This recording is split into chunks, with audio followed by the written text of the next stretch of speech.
Hello everyone, welcome back to our channel Aishu Study Zone and நான் உங்கள் Aishu. So இன்றைக்கி இந்த வீடியோவில் கட் ஆஃப் பற்றி பார்க்க போகிறோம். கட் ஆஃப் கேல்குலேஷன் உங்களுக்கு தேவைப்பட்டால் மறக்காமல் எனக்கு கமெண்ட்ஸில் சொல்லுங்கள். அதை நான் ஷார்ட்ஸ் வீடியோஸாக அப்லோட் பண்ணுறேன்.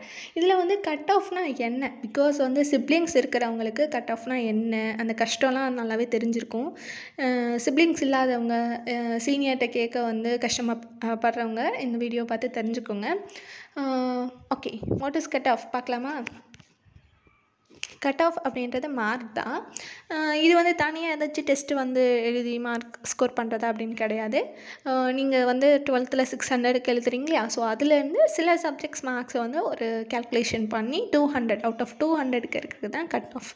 ஸோ இந்த கட் ஆஃப் எதுக்கு யூஸ் ஆகுதுன்னா, உங்களுக்கு பிடிச்ச யூனிவர்சிட்டி ஒரு காலேஜில் ஜாயின் பண்ணால் இது ரொம்பவே ஒரு கீ மாதிரி இருக்கிறது. லைக் இப்போ இன்ஜினியரிங் ஜாயின் பண்ணணுன்னு நினைக்கிறீங்க, அதுவும் இது எதுக்கு யூஸ் ஆகுனா கவுன்சிலிங்கில் யூஸ் ஆகிறதுக்கு. இப்போ நீங்கள் காலேஜ் ஜாயின் பண்ணுறதுலேயே கவுன்சிலிங் மேனேஜ்மெண்ட் சொல்லிட்டு 2 இருக்குது. கவுன்சிலிங் அப்படின்னா உங்கள் மார்க்ஸ் அதிகமாக இருக்கும், மெரிட் பேஸ்டில் மார்க்ஸ் அதிகமாக இருந்து நீங்கள் கம்மியான ஃபீஸ் பே பண்ணுவீங்க. ஓகே, அதுலேயும் ரொம்ப டிஃப்ரென்ஸ்லாம் இருக்காது.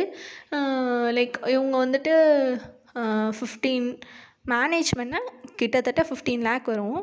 ஸோ ஓவராலாக பட் நீங்கள் இங்கே 3 lakhs கிட்டேயாச்சும் பே பண்ணணும். ஸோ அது மாதிரி தான் இருக்கும் ஒரு நல்ல பெரிய காலேஜ்னால். இல்லை கவர்மெண்ட் காலேஜ்னால் 1.5 lakhs வரும். நார்மலாக இருக்கக்கூடிய ப்ரைவேட் காலேஜஸில் 3 lakhs வரும். ஓகே, அண்ட் மேனேஜ்மெண்ட் அப்படின்போது இங்கே 15 lakhs கிட்டேயாச்சும் வரும். பிகாஸ் டொனேஷனே உங்களுக்கு 9 lakhs மேலேயே வரும். அது போக அந்த இயருக்கான இப்போ இங்கே சொன்னேன் இல்லையா 3 lakhs கிட்ட வரும், அதுவும் சேர்ந்து ஆட் ஆகி டிரான்ஸ்போர்ட் ஃபீஸ் எல்லாமே சேர்த்து உங்களுக்கு 15 lakhs ஆச்சும் வந்துடும். ஸோ இதுதான் டிஃப்ரென்ஸ். இங்கே நீங்கள் கவுன்சிலிங்கில் என்ன மார்க் அதிகமாக இருக்கும், நீங்கள் கம்மியான ஃபீஸ் பே பண்ணுவீங்க. மேனேஜ்மெண்ட்டில் மார்க் கம்மியாக இருக்கும், நீங்கள் அதிகமான ஃபீஸ் பே பண்ணி சேர்றது. ஸோ கட் ஆஃப் தேவைப்படுற சில கோர்சஸ் நான் கொடுத்துருக்கேன். எனக்கு தெரிஞ்சது தான் சிலது கொடுத்துருக்கேன். உங்களுக்கு நீங்கள் என்ன ஜாயின் பண்ணணுன்னு நினைக்கிறீங்களோ அதுக்கான கட் ஆஃப் இருக்கா அப்படின்றத கூகுளில் சர்ச் பண்ணிக்கோங்க. இப்போ இன்ஜினியரிங்க்கு கட் ஆஃப் இருக்குது, அக்ரிகல்ச்சர் ஹார்ட்டிகல்ச்சர்லாம் இருக்குது, வெட்னரிலையும் இருக்குது. இப்போ இன்ஜினியரிங்கில் ஃபிசிக்ஸ் கெமிஸ்ட்ரி மேக்ஸ் அதை 200 கன்வெர்ட் பண்ணிடுவாங்க. ஸோ அதை எப்படி கன்வெர்ட் பண்ணுறாங்கன்றதை என்னோடய கட் ஆஃப் வச்சு நான் லேட்டர் சொல்கிறேன். ஸோ அக்ரிகல்ச்சரில் இப்போ நான் பயோமேக்ஸ்னால ஃபிசிக்ஸ் கெமிஸ்ட்ரி மேக்ஸ் பயாலஜி 4 இதையும் டோட்டல் பண்ணி 2ஆல் டிவைட் பண்ணிடுவாங்க. வெட்னரியில் ஃபிசிக்ஸ் கெமிஸ்ட்ரி 50க்கு வச்சுட்டு பயாலஜியை 100க்கு எடுப்பாங்க. ஸோ 50 + 50 + 100 200 ஆயிரும். பேராமெடிக்கல் அண்ட் நர்சிங்க்கு எனக்கு சரியாக தெரில, ஸோ அதை மட்டும் செக் பண்ணிக்கோங்க. கட் ஆஃப் எடுக்கிறதும் 200க்கு நான் 180 எடுத்துட்டேன் அப்படின்னு நினச்சிங்கன்னா, அதுவும் பார்த்திங்கன்னா ஒரு 3000 தாண்டி தான் அந்த ரேங்க் இருக்கும். லைக் இப்போ இந்த வருஷம் இன்ஜினியரிங் அப்ளை பண்ணவங்க 2.5 lakhs பர்சன்ஸ் அப்ளை பண்ணியிருக்காங்க. ஸோ நீங்கள் 180 எடுத்திருந்தாலும் அப் டு 3000 4000 கிட்டேயாச்சும் போயிடும். ஸோ அதனால் ஒரு நல்ல கட் ஆஃப் அப்படின்றது 190க்கு மேலே இருக்கிறது ஒரு நல்ல கட் ஆஃப் தான். ஸோ நல்ல நம்ம பயமே பட தேவையில்ல, எனக்கு கண்டிப்பாக காலேஜ் கிடைக்கணும், எந்த ஸ்ட்ரெஸ்ஸும் இருக்கக்கூடாதுன்னா 195க்கு மேலே எடுத்துக்கோங்க. அண்ட் எனக்கு கன்ஃபார்மாக காலேஜ் கிடைக்கணும் அப்படின்னு சொல்லிட்டு தீர்மானிச்சிட்டிங்கன்னா 200க்கு எடுத்துருங்க. அண்ணா யூனிவர்சிட்டிலேயே உங்களுக்கு கிடச்சிரும். ஓகே, இப்போ என்னோடய டிஎன்இஏ கட் ஆஃப் சொல்கிறேன். டிஎன்இஏனா இன்ஜினியரிங்கோட கட் ஆஃப். இப்போ ஃபிசிக்ஸில் எனக்கு ஸ்கோரிங் 99 இருந்துச்சு. ஸோ அதை 2ஆல் டிவைட் பண்ணேன்னா 49.5 வரும். கெமிஸ்ட்ரியில் 97 ஸ்கோர் பண்ணியிருந்தேன். ஸோ அதை 2ஆல் டிவைட் பண்ணிங்கன்னா 48.5. மேக்ஸ் மார்க்கு அப்படியே எடுத்துக்கணும். அதாவது 100க்கு நான் 99னா அந்த 99 தான் நான் போட்டு ஆட் பண்ணணும். ஸோ எனக்கு டோட்டல் கட் ஆஃப் 197 வந்திருக்கு.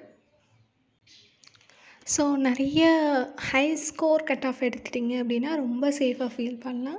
இல்லைன்னா அந்த காலேஜ் கிடைக்குமா கிடைக்காதா அப்படி சொல்லிவிட்டு நீங்கள் நினைக்கிற அளவு இருக்கும். சரி, இப்போ ரெடியாக இருக்கீங்களா? நம்ம எப்படி நல்ல கட் ஆஃப் எடுக்கிறது அப்படின்றத இந்த வீடியோலேயே நான் சொல்லியிருக்கேன், பார்க்கலாம். இப்போ நான் எப்படி ப்ரிப்பேர் பண்ணுறது நல்ல கட் ஆஃப் எடுக்க, இந்த சந்தேகம் தானே இருக்குது. So just start preparing now. Okay, அதுதான் ஆன்சர். நல்லா ப்ரிப்பேர் பண்ணுங்கள், ஆரம்பத்துலேருந்தே ப்ரிப்பேர் பண்ணுங்கள். பிகாஸ் ஸ்டார்டிங்கில் உங்களுக்கு நிறைய டைம் இருக்கும். ஸோ அதுக்காண்டி then focus on core subjects. Like இப்போ நீங்கள் இன்ஜினியரிங் போகிறீங்க அப்படின்னா focus on physics, chemistry and maths. இதில் நல்ல மார்க்ஸ் ஸ்கோர் பண்ணுங்கள். இப்போ ஃபிசிக்ஸ், கெமிஸ்ட்ரிக்கு போடுற எஃபர்ட் வந்து நீங்கள் டபுளாக மேக்ஸ் கொடுக்கணும். பிகாஸ் மேக்ஸோட மார்க்கு 100 நம்ம எடுக்கிறோம், ஃபிசிக்ஸ் கெமிஸ்ட்ரியை 50க்கு தான் கன்வெர்ட் பண்ணி எடுக்கிறோம்.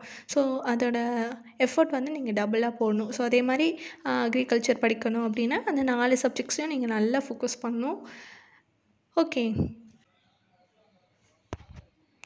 ஒரு இந்த மாதிரியான கோர்ஸில் ஜாயின் பண்ணணும்னு நினைக்கிறவங்க நல்ல கட் ஆஃப் இல்லைன்னா கடைசியில் ரொம்ப ரெக்ரெட் பண்ணுவீங்க. ஸோ அதனால் பிகினிங்லேருந்தே நல்லா படிக்க ஸ்டார்ட் பண்ணிடுங்க. இதுலேயும் இப்போ ரீசெண்டாக நல்ல கட் ஆஃப் இருந்துச்சு, 190க்கு மேலே இருந்துச்சு அப்படின்னா சில காலேஜஸில் 100% ஸ்காலர்ஷிப் கொடுக்குறாங்க. ஓகே, இந்த மாதிரியான ஃபீஸ் அஃபோர்ட் பண்ண முடியலைனாலும் நீங்கள் இந்த மாதிரியான காலேஜஸில் ஜாயின் பண்ணி படிக்கலாம். அதுக்கு என்ன தேவை, உங்களுக்கு கட் ஆஃப் தான் முக்கியம்.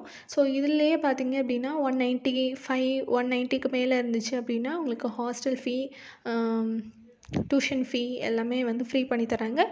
180க்கு மேலே இருந்துச்சுன்னா சில காலேஜஸில் வந்துட்டு டியூஷன் ஃபீ மட்டும் உங்களுக்கு ஃப்ரீ ஆர் 50% வந்து கம்மி பண்ணி தருவாங்க.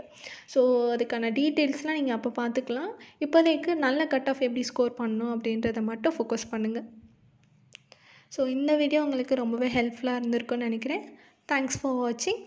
ஸோ எப்படி இருந்துச்சு வீடியோ அப்படின்றத மறக்காமல் கமெண்ட்ஸில் சொல்லுங்கள். தேங்க்யூ.